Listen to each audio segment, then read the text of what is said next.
Déjà, c'est une formation rapide. Une formation rapide, on va essayer de la faire en 1 heure de temps maximum. Et il y a une pensée qui va nous conduire tout au long de la séance.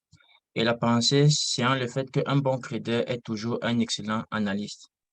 Mais la réciproque, elle n'est pas forcément vraie.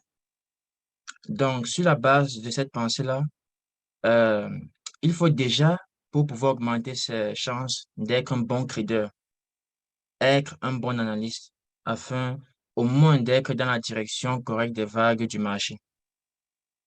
Ça, c'est ma pensée en fait en tant que trader et ce sur quoi je me base chaque jour pour travailler. L'autre point, c'est également le fait qu'il y a 3 éléments qui sont importantissimes pour avoir un trading gagnant. Ces points sont les probabilités de réussite, le risque reward et le timing d'exécution. On va voir chacun de ces 3 points de façon précise, concis, avec des exemples et voir comment augmenter ses probabilités, comment augmenter son risque reward et avoir un bon timing. Mais déjà, nous allons commencer par cette pensée-là. Donc, on s'en va dans nos graphiques. On s'en va sur le gold et vous me permettez de monter de la sorte pour pouvoir utiliser le graphique comme un outil de dessin. Déjà, il faut savoir que le trading consiste tout simplement en l'offre et la demande. Et en tant qu'analyste, ce que nous allons chercher à faire, c'est trouver des zones d'offre et de demande qui sont effectives et non des zones d'offre et de demande qui sont, je dirais, théoriques, ceux que l'on connaît dans les livres, dans les différentes vidéos YouTube, etc. Et nous allons partir sur un principe qui est simple. C'est sur la base d'une trend line. OK. Mais avant de passer sur la base de cette trend line, euh, il faut savoir, j'analyse toujours le marché en 1 heure et en 3 heures afin d'exécuter en 15 minutes. Donc, toujours le 1 heure et le 3 heures.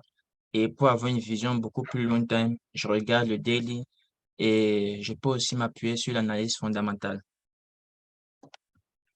Mais nous n'en sommes pas encore là pour ce qui est du fondamental et du daily, dans le 1 heure et le 3 heures. OK, les zones d'offre et de demande. Il s'agit d'une trend line en quelque sorte. Euh, je prends ici le chemin d'accès. On va supposer que nous avons une courbe comme celle-ci.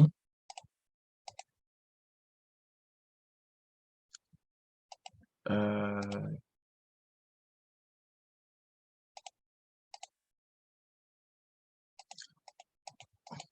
on va supposer qu'on a ce graphique aussi ici. La base de toute trend line qui doit être tracée, c'est une trend line qui rejoint au moins 2 points. Pour tracer une trend line qui est oblique, comme une trend line, bon, oblique particulièrement. La base, c'est qu'elle rejoint au moins 2 points. Donc, c'est quelque chose de la sorte. On a 1 point, 2 points. Et là, nous avons une trend line qui nous permet de regarder soit des breaks, soit des rebonds dessus. Je suis en train d'aller quelque part afin de vous montrer des zones d'offres et de demandes qui pourraient être effectives pour un trading efficace en 15 minutes. Donc, une trend line qui rejoint 2 points sur une trend line des plus basiques. Maintenant, quand une trend line rejoint un troisième point, ça c'est ma pensée que je vous partage. Quand elle rejoint un troisième point, personnellement, j'appelle ça les quad-touch. Euh, pour moi, je peux placer ça dans un cycle de coïncidence que nous avons une zone qui est testée une fois, 2 fois, ça c'est une trend line normale. Et maintenant, quand c'est testé une troisième fois, pour moi, je peux mettre ça dans la vague des coïncidences, que c'est juste venu retester par coïncidence. Mais dès l'instant que nous avons le marché qui vient rebondir, par exemple, de la sorte. Oh, qu'est-ce que j'ai foutu? Nous avons le marché qui vient, par exemple, rebondir de la sorte une troisième fois.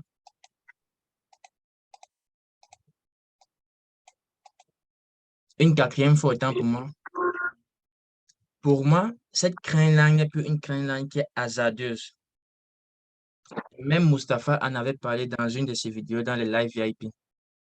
Et pour certaines personnes avec qui je cause souvent en privé, quand ils me posent des questions, j'avais eu à leur montrer ça en fait, que quand le marché rebondit plusieurs fois sur une trendline, cette trendline devient une trendline très importante en fait.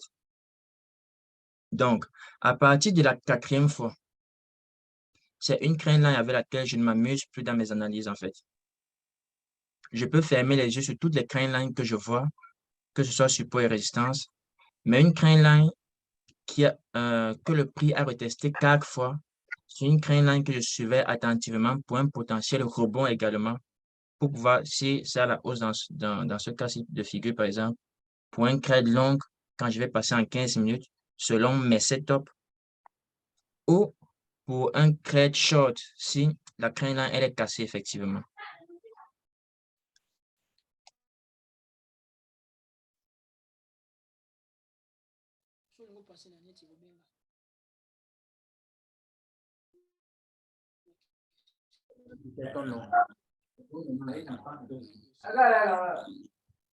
OK. Euh, je ne sais pas le micro de qui est activé.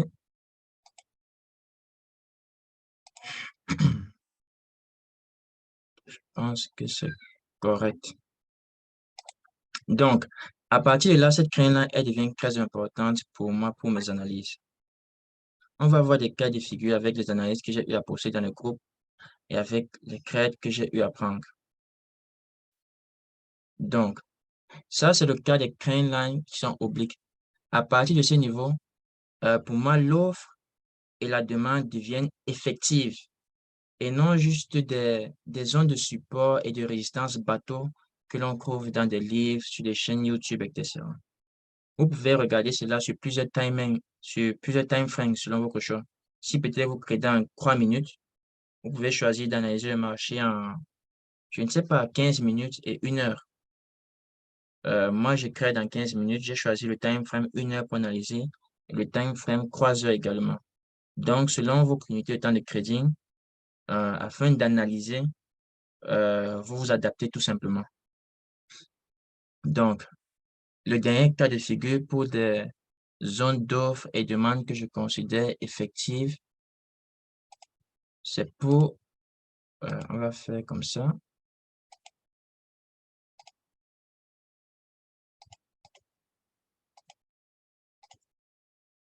Euh, OK, conformément à ce que j'expliquais tout à l'heure, c'est pour des crane lines qui sont horizontales tout simplement. Donc, c'est testé 1 fois, 2 fois, 3 fois, 4 fois. Dès la quatrième fois, c'est une zone, bon, vu que là nous sommes sur une zone de supply, pour moi que je considère comme effective, une zone d'offre en français. De sorte à ce que, à ce niveau-ci, je peux anticiper les shorts. Mais si le marché revient pour casser, euh, dans ce cas de figure, je commence à chercher des buys. Ça, je cherche à voir cela en 1 heure et en 3 heures. Et maintenant, quand je m'en vais en 15 minutes, j'utilise mes setups de trading. Donc, ne confondez pas l'analyse avec les setups à utiliser sur votre unité de temps de trading. Et pour la plupart, les setups, c'est la méthode Belkayat, squeeze, tendance, que ce soit haussière ou baissière, squeeze, cassure des ranges, cassure des trend lines, avec du volume, bien évidemment, du ressort. D'autres ont essayé de customiser leur méthode Belkayat en rajoutant beaucoup de choses, du smart money concept, euh, en rajoutant également le volume profile, le carnet d'ordre, ainsi de suite. Moi, je suis purement analyste technique et j'aime beaucoup la Springbox et avec d'autres éléments. Nous n'en sommes pas encore là. Donc, C'était pour vous montrer les zones d'offres et de demande que je considère effectives. Maintenant, on va essayer de passer sur des graphiques pour voir cela. Je vous expliquais juste un peu le concept via le dessin.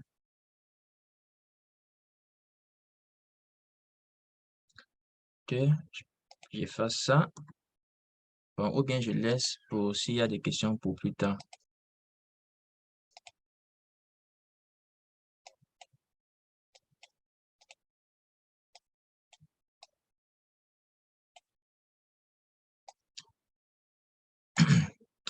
Bon, je lis d'abord les discussions.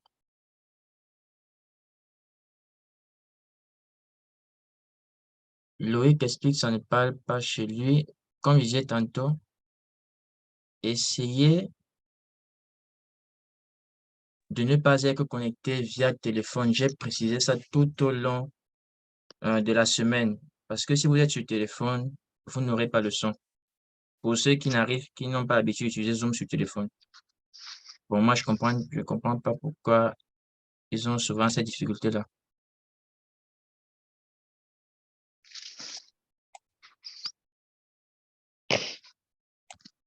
OK. La choucroute dit qu'il a le son sur iPhone. OK. Donc, les amis, battez-vous. Je ne vais pas venir régler le son chez vous. Bon, quelques exemples, je les ai répertoriés rapidement afin de ne pas perdre du temps. Le Gold en 1 heure le 25 janvier, à partir du 25 janvier. OK.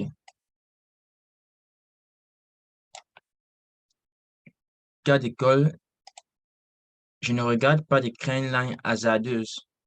Je regarde les line conformément à ce que j'expliquais tout à l'heure. On fait d'abord comme ceci. On fait d'abord de la sorte et disons que je crée cette zone-ci. On a un rebond ici, deux rebonds, le troisième et le quatrième rebond. À partir du quatrième rebond, personnellement, qu'est-ce que je fais?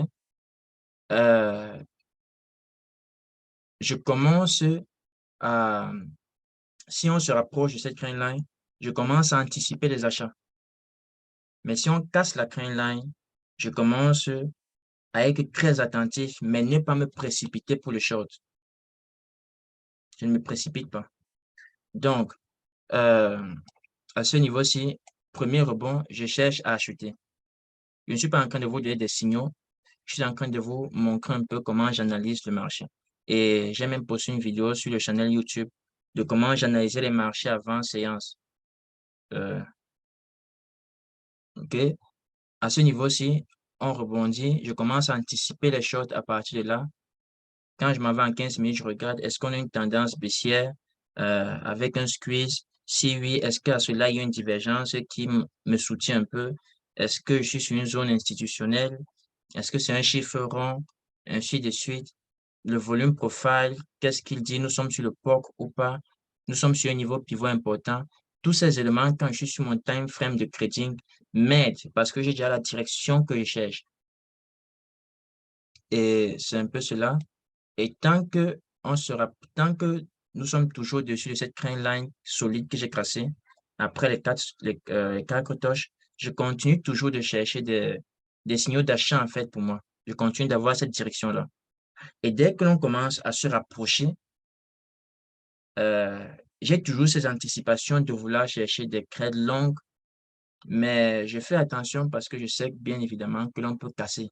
Et beaucoup de choses qui m'aident également, ce sont les annonces économiques majeures, comme le PIB trimestriel, les taux d'intérêt, l'inflation, ainsi de suite.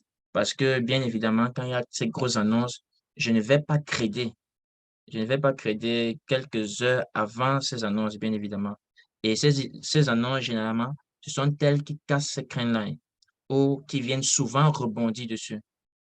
Donc, souvent, ces annonces me permettent même d'être à l'écart du danger, en fait, par rapport à mes analyses. OK? Et donc, c'est toujours le même blabla. Et vous savez bien évidemment qu'il faut update vos line pour voir si les calculs touch, on va les appeler comme ça, coïncident toujours. chose qui est toujours le cas, jusqu'à ce que vous commencerez à sentir une cassure de crane-line. Vous voyez. Et comme je l'ai dit tantôt, même quand la cassure de la crane-line se fait percevoir, vous, en quelque sorte, ne vous précipitez pas pour chercher à prendre des crêtes longues.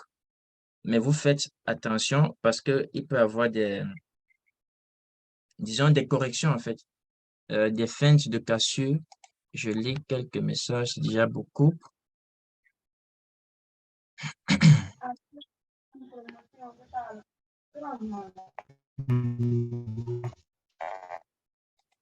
Oh là là.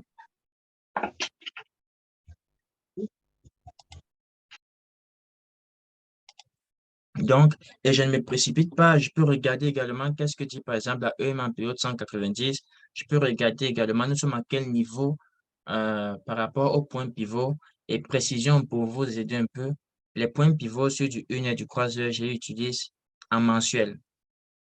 En mensuel. En 1 heure, j'utilisais en hebdomadaire, mais ça ne me plaisait pas beaucoup parce que c'était un peu serré. J'ai préféré les mettre en mensuel, également en croiseur. Donc, et c'est un peu ça.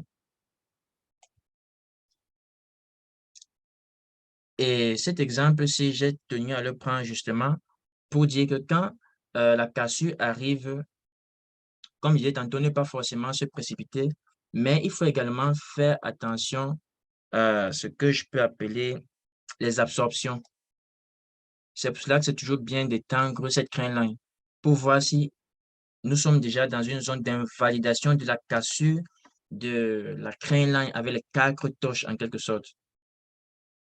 Donc, cassure des quatre touches, on va les appeler comme, on va appeler ça comme cela. Et j'essaie de voir si vraiment c'est déjà, cette cassure-là, elle est déjà invalidée. Et jusqu'à preuve du concret à ce niveau-ci, malgré que on a 2 journées de poussée vraiment importante, de poussée acheteuse vraiment importante, cette cassure-ci, euh, elle n'est toujours pas invalidée vraiment. Et pour être sincère, c'est quand je créais en début de mois de février, j'ai beaucoup douté pour continuer à avoir mon appréciation baissière. Si vous vous souvenez, euh, de novembre jusqu'en décembre et janvier également, j'ai partagé mes appréciations acheteuses. En février, j'ai partagé mes craintes vendeuses sur le marché du gold.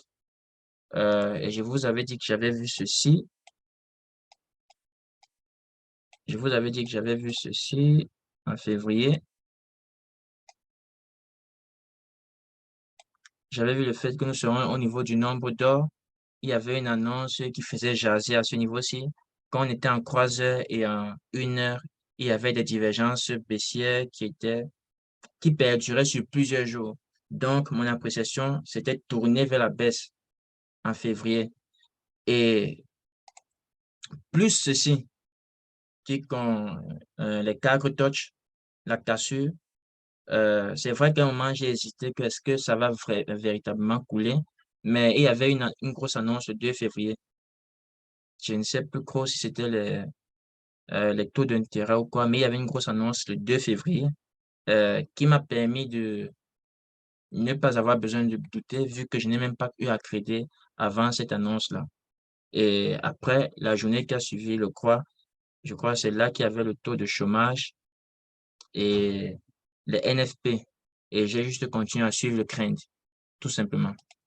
Donc, ça, c'était pour le premier exemple du 1er janvier.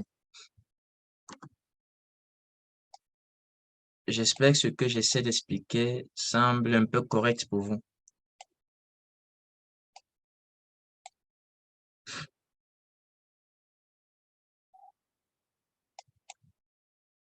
L'autre exemple, c'est toujours sur le gold le 1er mars en analyse.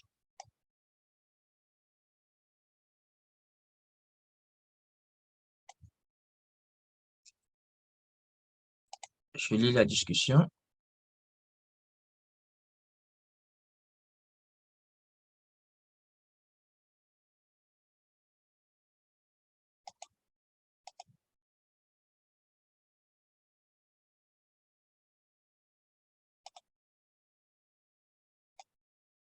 OK, un autre cas de figure, toujours par rapport à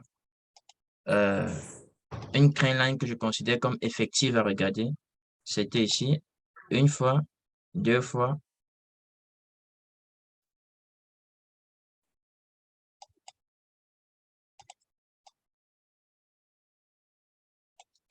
et quatre fois quasiment.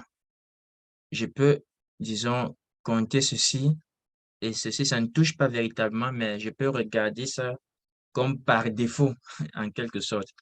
Et couplé à cela, quand je pousse un peu plus loin dans mes analyses, si je ne veux tout simplement pas juste regarder cette trendline que je considère comme étant effective pour une cassure ou pour commencer à anticiper et continuer à anticiper des rejets baissiers, euh, j'ai également ceci. Tout le monde sait que c'est un falling wedge. Pour tous ceux qui font un peu d'analyse technique, tendance baissière, on a un triangle qui a une direction baissière, falling wedge, probabilité de retournement sont intéressants. Et comme avec le cas de figure précédent, afin de, je patiente d'abord, je ne me précipite pas lorsque j'ai la cassure. Je ne me précipite pas, mais j'ai déjà mon orientation acheteuse sur le marché du gold. Et je peux précipiter ma trendline afin de voir si effectivement ou non cette cassure de cette ligne que je considère effective pour des achats sera invalidée ou non. Et j'observe le marché évolue bien. J'étends ma crainte et ensuite le marché, il, il pousse à nouveau à la hausse. Et en quelque sorte, c'était un peu cela mes appréciations sur le marché du gold par rapport à cette trendline en début mars.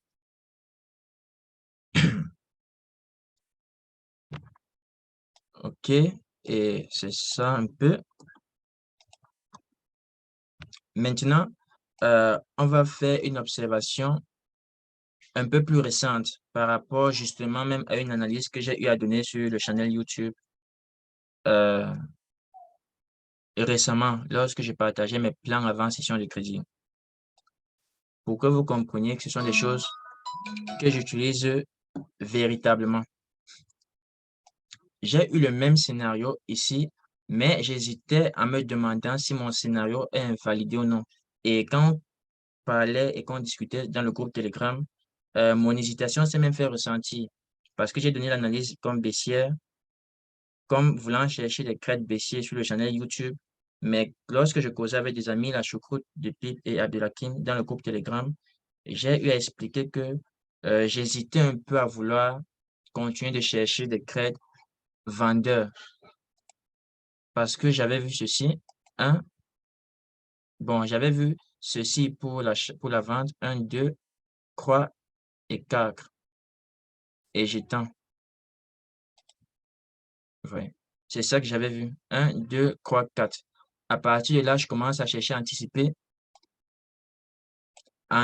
des achats à partir de 14 heures ici. Si les achats passent, tant mieux. Mais si c'est cassure, je me retourne tout simplement dans mon unité de temps de crédit. Et là, ce qui s'est passé, c'est qu'on avait cassé. J'ai commencé à m'orienter baisse sur le marché du gold. Et euh, comment dirais-je? Je pense que c'était la journée du 24 mars, quelque part ici. Le 24 mars, que j'avais fait cette vidéo que j'ai postée sur le channel YouTube. Le 24 mars, que j'ai fait cette vidéo que j'ai postée sur le channel YouTube et j'ai expliqué que mes appréciations sur le gold sont vendeuses.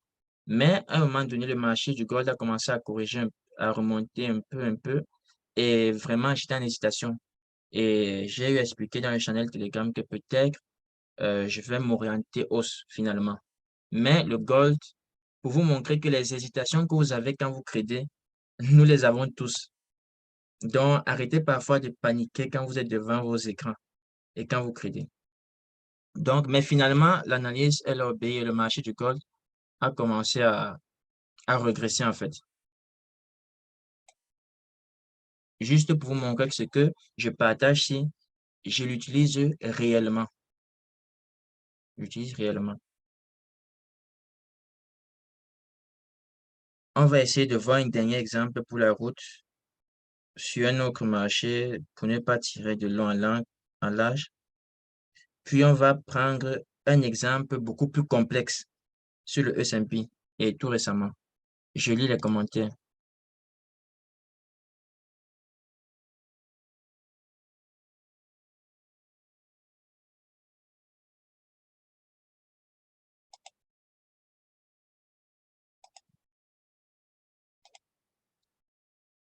OK. Et merci à la choucroute de Pipe qui répond à toutes les préoccupations en commentaire. On va prendre un exemple sur le pétrole. Le 7 mars.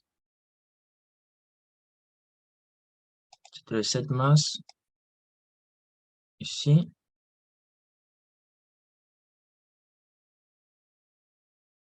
OK.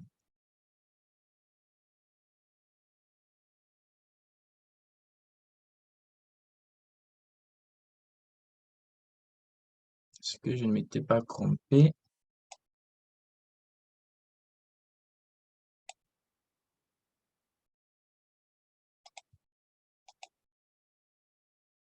OK, c'est correct, c'était ça. Sur le pétrole, à partir du mois de mars, quand j'ai commencé à chercher des shorts, et vous pourrez retrouver cela, il y avait tout un tas de screenshots que l'on partage toujours dans le groupe. Euh, il y avait ça une fois, deux fois, trois fois, quatre fois.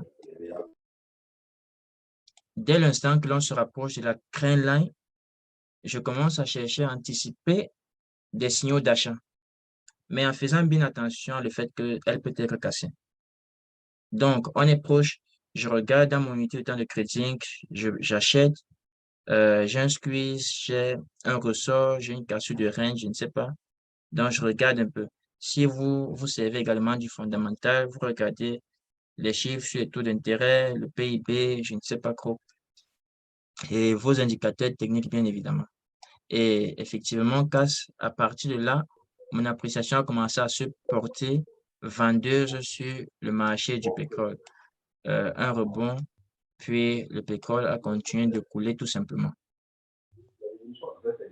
Maintenant, un dernier exemple plus complexe avant qu'on ne continue, c'est sur le S&P.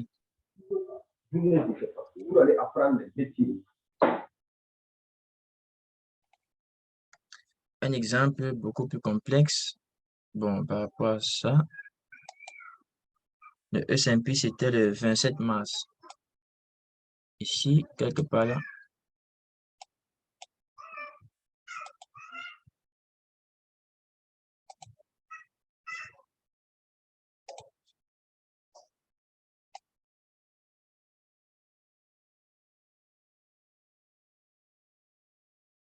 Pourquoi même j'ai mis que c'était plus complexe? Il faut que je comprenne.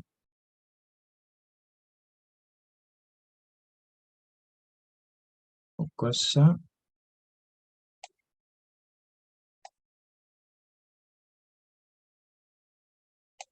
OK, sur le S&P, on avait ça. Je pense que vous vous habituez une fois, deux fois.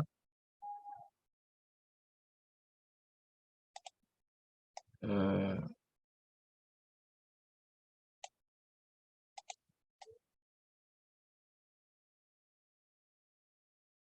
L'exemple, c'était encore quoi?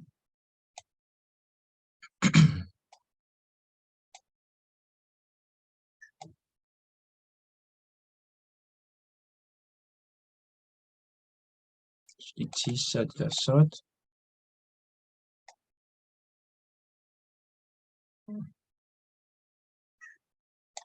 OK, je pense que voici la raison pour laquelle j'ai dit que c'était un exemple complexe. Parce que là, nous sommes le 27 mars, ainsi de suite. À partir de là, comme j'ai dit tantôt, lorsque l'on se rapproche de cette trend line qui a déjà été retestée quatre fois, je commence à chercher des shorts, mais j'ai toujours en tête de de chercher des craines longues, bien évidemment, au cas où la crainte là, elle est cassée. Et je crois que le lundi ou le mardi, j'ai pu quand même faire un trade positif en short sur le S&P 500. J'ai même un screenshot que je vais vous montrer tout à l'heure. Mais la crainte là, elle a cassé par la suite. Et bien évidemment, qu'est-ce que l'on doit faire? C'est se retourner à la hausse par rapport à ce que je viens d'expliquer. Mais ce qui m'a beaucoup dérangé, c'était le fait que tous les chiffres étaient en défaveur de la hausse du S&P 500 cette semaine, le jeudi et le vendredi. PIB trimestriel et le PCE Core. Donc, quand j'ai vu la crainte lâcher de la sorte et le marché pousser, ça m'a mis un peu un coup sur mon orgueil de crédit d'analyste, vous voyez. Et je continue toujours de chercher des shorts, etc. Mais c'est en regardant un peu de plus près le fondamental que j'ai compris. Bon, ça ne m'a pas dérangé, surtout qu'on ne cherche pas à anticiper ce qui va se passer. On regarde juste ce qui se passe et on exécute, tout simplement. Mais c'est toujours bien d'avoir des connaissances supplémentaires qui vous aident à comprendre pourquoi ici c'est passé, pourquoi là ce n'est pas passé. C'est pour cela que je crois que j'ai mis que c'est un exemple un peu complexe. Donc, c'était quelques exemples. Euh, je vous partage rapidement quelques exemples de crête.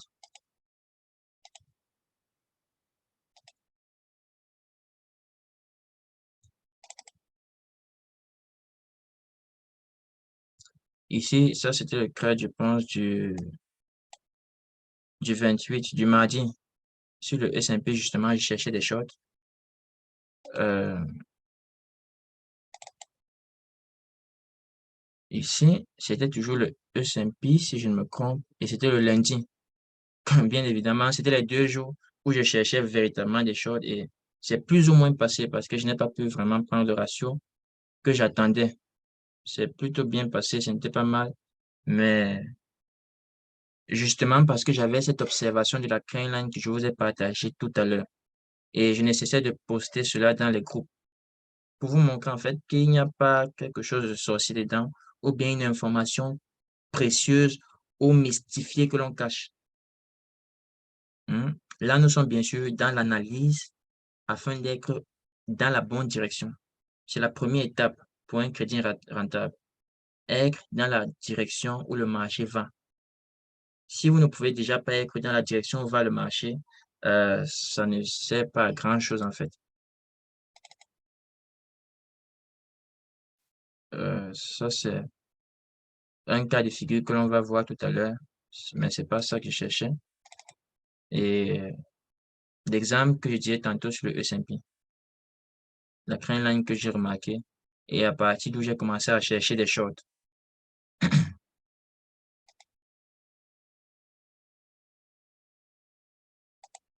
Je lis quelques commentaires et on continue.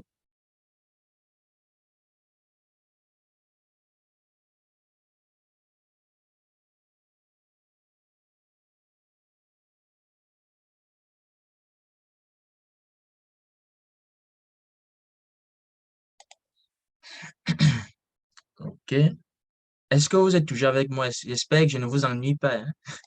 Si je vous ennuie, vous me dites, hein.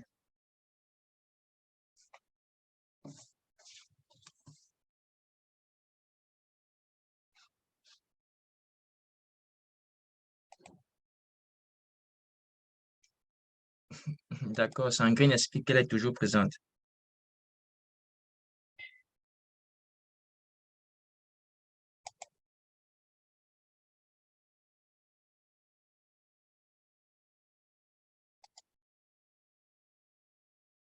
OK, on va passer à la phase 2 et je pense l'une des phases les plus importantes.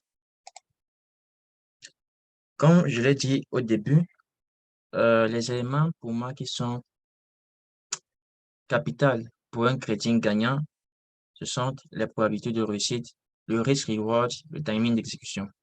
Je pense que pour vous tous, quasiment, vous avez eu à fréquenter un peu et vous avez eu à faire un peu de mathématiques. Même si vous avez été en série littéraire, vous avez fait un tout petit peu de mathématiques. Pour quelqu'un qui a des probabilités de réussite de son côté, un risque-récompense en sa faveur et un bon timing d'exécution, c'est impossible qu'il soit un trader perdant. Je vous répète, c'est impossible qu'il soit un trader perdant. Donc, maintenant, il ne s'agit juste pas de dire cela ou bien d'avoir connaissance de ces choses, quoique avoir connaissance de ces choses, c'est déjà important. Si tu ne sais pas euh, quoi faire pour peut-être guérir, je ne sais pas, de la grippe peut te créer des dommages vraiment qui ne devraient pas t'être parce que tu ne savais pas quoi faire pour te débarrasser de cette grippe qui te dérangeait. C'est pour cela que c'est important de connaître déjà ce qu'il faut faire pour passer au palier suivant, en fait, dans notre crédit. Donc, les probabilités de réussite, comment les augmenter, en fait? Je ne suis pas en train de vous montrer des setups, mais vous montrer comment avoir de meilleures analyses pour pouvoir exécuter sur votre time frame. OK? On va prendre deux, trois exemples. Déjà, il faut savoir que le prix reflète non seulement l'exécution, tout ce que l'on voit sur les graphiques, c'est ce que reflète l'exécution des institutions financières, l'exécution des traders retail que nous sommes, des traders particuliers, et tout ce qui se passe au niveau macroéconomique. Donc, euh, les indicateurs également sont traités sur la base de ce qui se fait sur les prix et pour d'autres sur la base de ce qui se fait sur les volumes, bien qu'il y a des indicateurs qui regroupent volume et prix. Maintenant, il faut savoir que plus on cumule les signaux en termes d'indicateurs, en termes de, je vais dire, trend lines qui sont importantes, j'appelle une trend line importante, une trend line qui a rebondi au moins 3 fois, sur lequel le prix a rebondi au moins 3 fois. Mais c'est dès que l'on touche, on passe à un rebond d'une quatrième fois que, pour moi, ça devient une zone d'offre ou de demande effective. Donc, je vais être très pragmatique en exemple. On va voir un peu le bon des trésors. Je crois que cet exemple, il est resté tel quel. Voilà.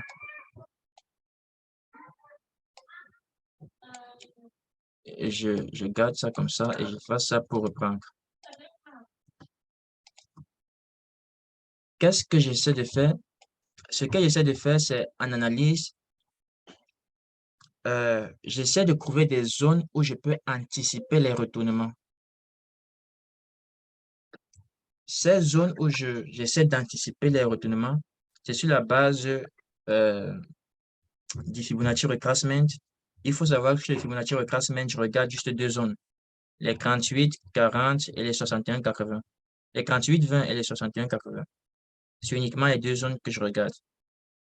OK. Je fais attention à la 190, aux divergences, aux points pivots et aux trend lines qui sont retestés plusieurs fois ou bien qui semblent donner un cycle au marché. Pour ce cas de figure, j'essayais d'anticiper le retournement sur le marché des bons de crédit en 3 heures. Et ce que j'ai fait, tout simplement, je commence par ce qui est classique, les Fibonacci retracement. Je pose cela comme ceci.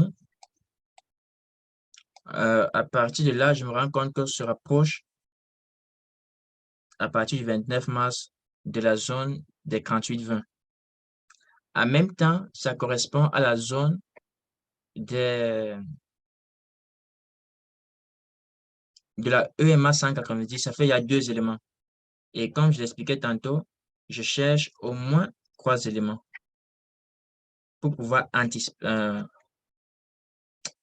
que je vais appeler zone d'anticipation parce que dès que je passe dans mon unité de temps de trading, je commence à à exécuter dans le sens où j'ai anticipé, en fait. Donc, et je cherche un troisième élément. Est-ce que c'est la divergence? Est-ce que c'est le point pivot? Est-ce que c'est un support, un niveau de support de résistance qui est considérable? Et pour l'instant, je ne me fie pas encore un support ou une résistance qui pourrait être considérable. Je regarde s'il y a potentiellement une divergence jusque-là. Et effectivement, il y a la divergence. Il y a la divergence ici. Ça montre ainsi.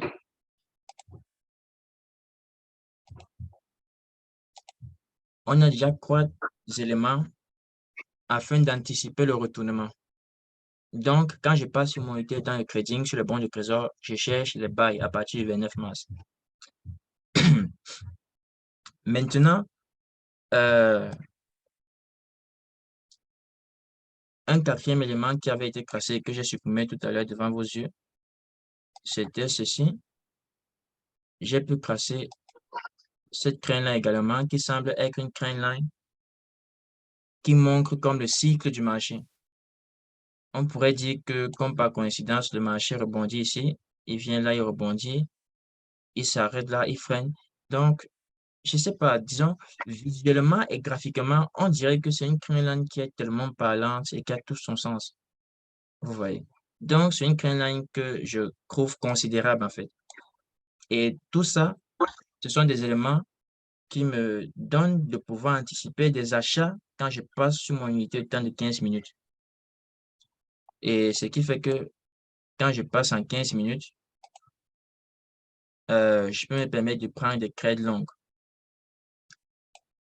Maintenant, la nuance, c'est laquelle? C'est que je n'ai pas pris de crème longue à partir du 29 mars sur les bons de trésor.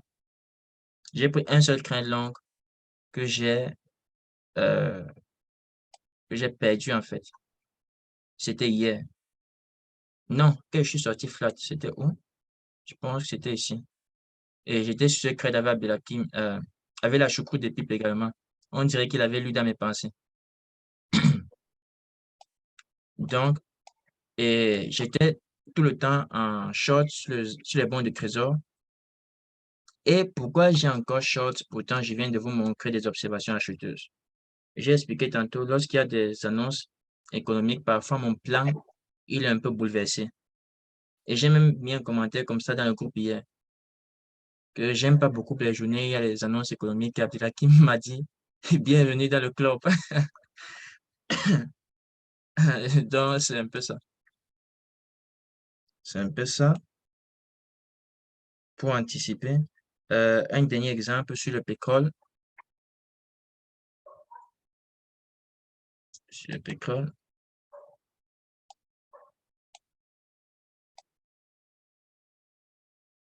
OK, c'était en croisé, c'était ceci. C'était cette crème-là ici que j'ai trouvée importante. Bon, je recule comme ça pour qu'on voit. Ce n'est pas passé. Cette analyse n'est pas passée, mais je vous montre l'analyse que j'ai eu à voir tout de même à ce niveau-ci.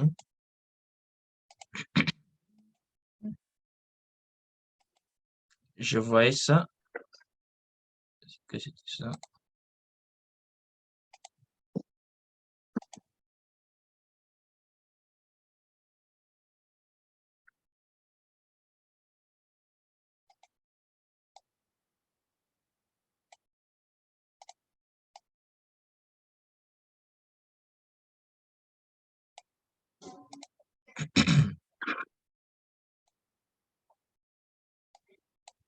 Ce que je voyais sur le pétrole, ça, et que je continue de voir toujours d'ailleurs. La divergence a été encore à ce niveau. Bon, j'ajuste ça bien.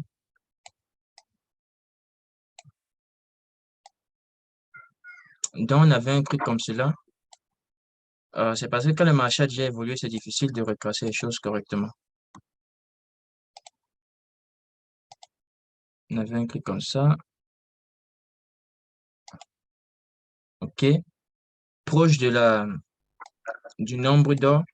Et en même temps, il y avait une divergence que je remarquais déjà. Depuis, là, c'était bas comme ça. Et là, ça ne faisait que monter. Donc, j'étais un peu dubitatif pour la hausse sur le marché du pétrole, malgré que ça ne faisait que pousser depuis plusieurs jours et que je prenais même des crêtes d'achat. Et hier même encore, j'ai pris un crête long qui, je n'ai pas pu toucher mon TP, mais je suis sorti plutôt bien sur cette position. Euh, donc, et je vous expliquais que les annonces économiques peuvent modifier un peu mon plan par rapport aux fondamentales souvent. Donc, ça, c'est un cas de figure des zones où je peux commencer à chercher des anticipations baissières sur le marché du pétrole. Donc, j'ai trois éléments qui sont regroupés en un seul endroit en même temps, comme si c'était une coïncidence, vous voyez. Et quand je vois ça, pour moi, je commence à me dire, OK, je vais peut-être commencer à chercher à me retourner. Donc, ça, c'est pour ce qui est de ce que j'appelle les probabilités de réussite, comment les augmenter dans nos analyses. Plus vous cumulez les signaux, plus vous avez de chances d'avoir de bonnes probabilités de réussite. Je ne sais pas s'il y a des questions pour cela.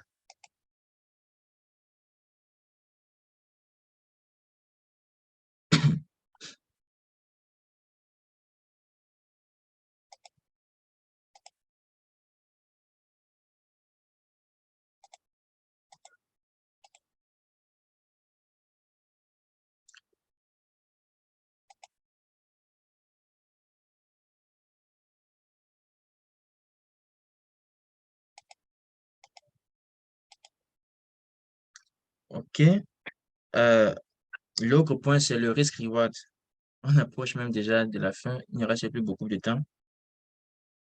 Le risk-reward, comment l'augmenter?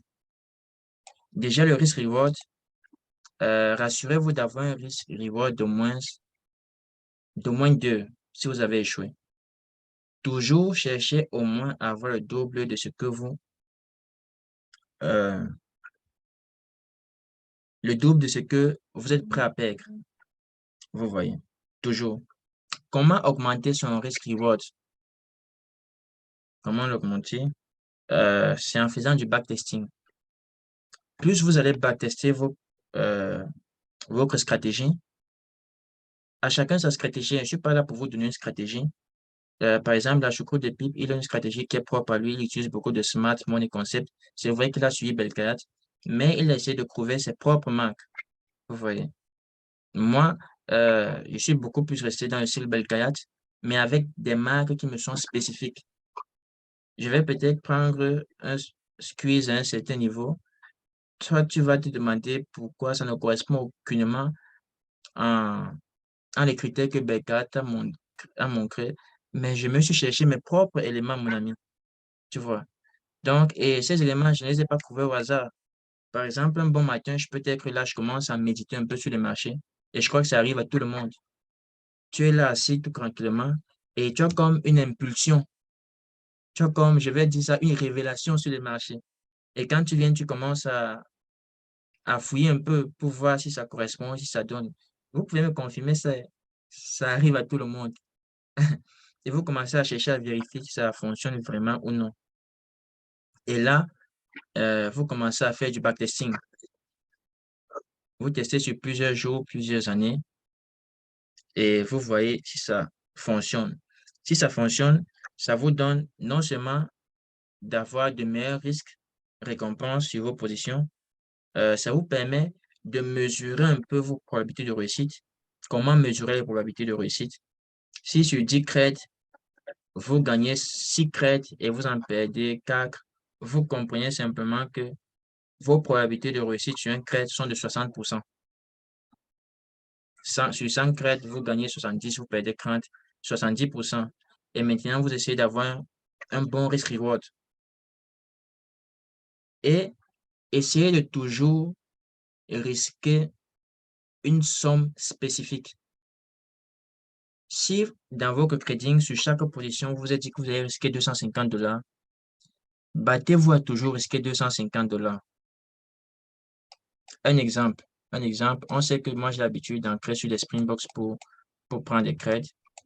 En fait, la plupart du temps. Disons que je fais comme ceci, à supposer que j'essaie de me donner un peu plus de latitude sur la Springboks. Mon stop loss, il est quelque part ici, surtout que c'est un coin en dessous du pivot. Je me donne un peu plus de latitude. OK, je sais que je ne peux pas facilement me faire toucher là. Euh, je cherche un ratio au moins de 2. Pour moi, c'est paramétré pour un ratio de croix au moins. Je cherche un ratio au moins de 2 ou de croix. Ça dépend de tout un chacun. Maintenant, c'est cette zone-ci qui va vous intéresser. Elle doit correspondre à une valeur exactement que vous êtes prêt à perdre. Parce que votre stop loss, il sera ici exactement.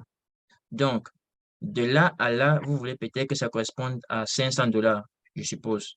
C'est un exemple. Comment vous allez faire? Vous n'avez pas l'outil comme sur TradingView pour pouvoir mesurer exactement une perte de 500 $ de façon spécifique. Ce que vous pouvez faire, c'est quoi? Euh, vous faites une règle de croix. Par exemple, ici de 92,5 à 99,1, ça fait environ 340 $. Ça fait 340 $ de perte pour un lot. Donc, vous pouvez faire la règle de croix en disant, si pour un lot, vous pouvez mettre un lot ou mettre 10 micros. Ça dépend de si vous voulez créer un micro ou avec des lots. Si pour 10 micros, parce qu'un lot correspond à 10 micros, vous risquez 340 $. Pour 500 $, pour 500 $, oui, combien de micros vous devez risquer? J'essaie de spécifier ça un peu plus ici. On va faire ça comme ça. Texte, texte, texte. OK. Je mets 10 micros. Je mets la flèche de la sorte.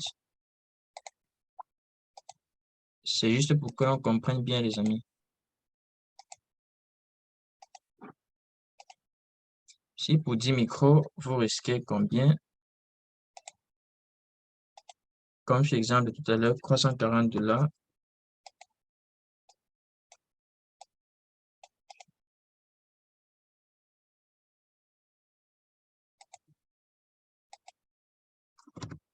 Pour risquer 500 $,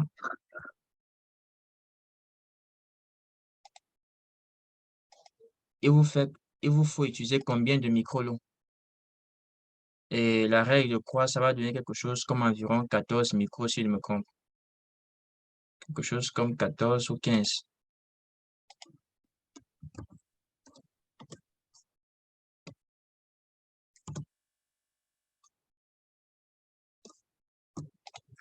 Donc, c'est un peu ça. Tout le monde sait faire la règle de croix, ainsi de suite.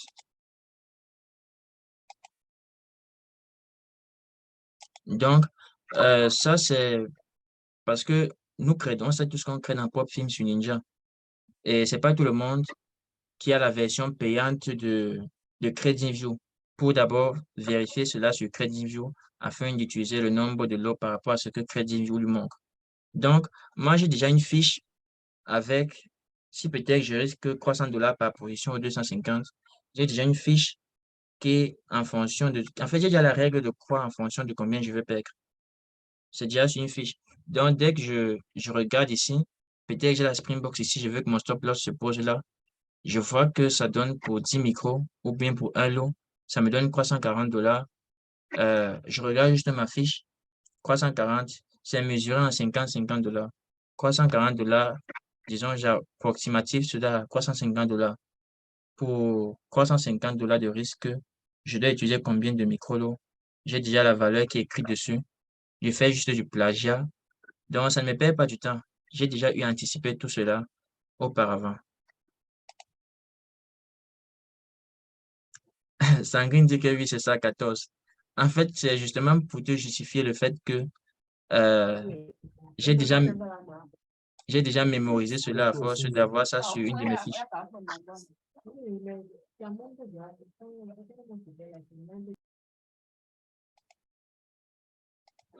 OK, donc c'est un peu ça.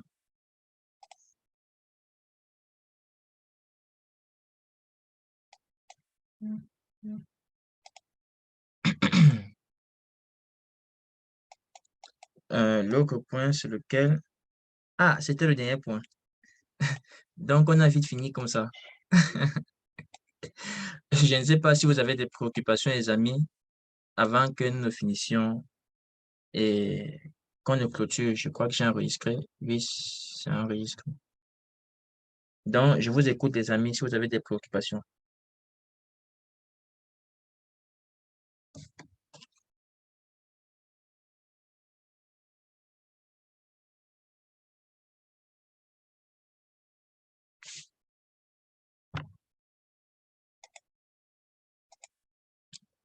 Et, alors, l'exemple voilà, que je partageais sur le pétrole par rapport à la zone d'anticipation, vous voyez, c'était celui-ci. Et j'ai même posté cette analyse dans le groupe. Vous pouvez activer vos micros pour parler, les amis. Vos micros sont désactivés.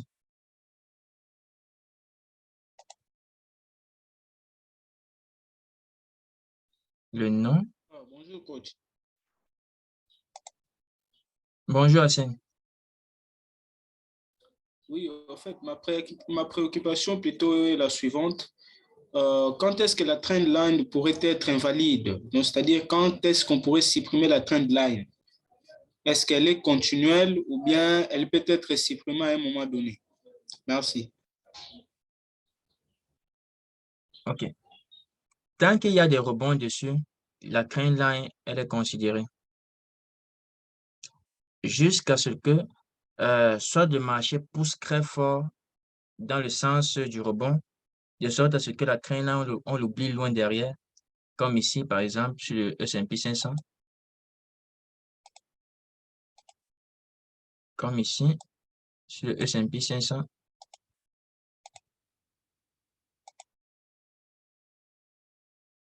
J'avais toujours cette trend line en observation sur le S&P. Mais le marché s'éloigne déjà de sorte à ce que cette trend line ici, elle me sera bientôt inutile. Tu vois un peu. Donc, tant qu'il y a des rebonds dessus, je continue à regarder le marché dans le sens des rebonds de la trend line sur les unités de temps supérieures. Maintenant, s'il y a la cassure de cette trend line, ce que je fais, c'est continuer de suivre le marché et vérifier que le marché semble ne pas vouloir combler cette cassure de trend line que nous avons eue. Je pousse un peu en janvier, c'était mieux là-bas, ici. Et comme je vous l'ai tantôt expliqué tout à l'heure, moi-même à ce niveau-ci, j'ai hésité, justement parce que je me demandais que est-ce que le marché, il est véritablement venu combler? Parce que non seulement ça pousse fort à ce niveau-ci, et en plus, on semble même vouloir casser pour repartir. Mais quand vous ajustez, vous vous rendez compte que le marché est juste là.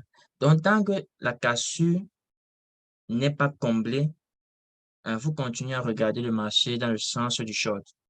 Si elle est comblée, vous supprimez la trend line, vous comprenez que votre analyse n'est pas passée en fait.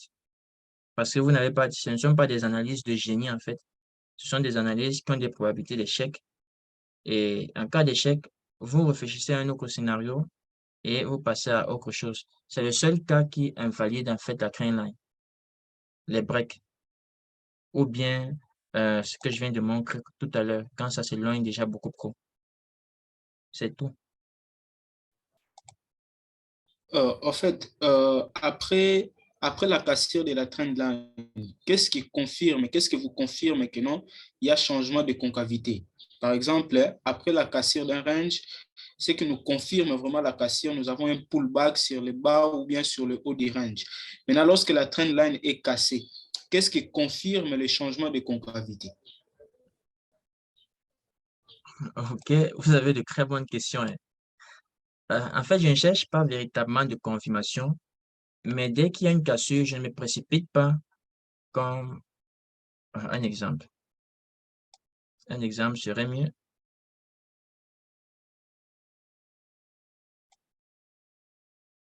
OK, je crois qu'ici, c'est faisable. En supposant qu'on veut créer les cassures de crin là en 15 minutes sur le Gold. Tu vois? Ici, tu vois, on a une cassure. Dès l'instant qu'on a la cassure, on exécute. Tu vois? Si on a un pic de volume, bon, c'est vrai qu'il n'y a pas de volume, mais disons juste pour l'exemple, une cassure, on exécute, le marché pousse et on se fait du bénéfice. Mais avec la différence de l'analyse, c'est que ce n'est pas une cassure pour prendre un short et se faire du bénéfice. C'est une cassure que l'on espère qu'il va durer dans le temps. Tu vois? C'est pour cela que dès que l'on casse, je laisse que le marché s'éloigne un peu de la crane line. J'observe. OK, on s'est éloigné pas mal de la crane line. Je commence à chercher les signaux de vente, en fait. Je ne sais pas si tu vois un peu. Donc, ce n'est pas que je cherche une confirmation particulière. Je regarde juste si on s'est euh, éloigné de sorte à ce que je n'ai plus peur que ce soit une fausse cassure. Même comme les probabilités, en le fait que ça peut être une fausse cassure ne sont pas négligeables, en fait. Donc, c'est un peu ça. J'observe juste, je prends juste un peu du recul. Les éléments qui peuvent m'aider à prendre du recul, peux regarder d'autres paramètres, pas juste ce que je viens de vous montrer. Ça, c'est un range. Cassure de range, c'est, en fait, tout est parfait pour moi pour que je me prononce vendeur. On passe au-dessus de la 190. Donc, ce que j'ai fait aujourd'hui, c'est essayer de spécifier les choses. Peut-être pour une autre séance, on va voir comment rajouter des paramètres ou bien on va essayer de customiser les exécutions pour tout un chacun. Parce que c'est à chacun de customiser ses exécutions, mais on va voir comment aider chacun à pouvoir customiser ses exécutions. C'est un peu ça. J'espère t'avoir répondu.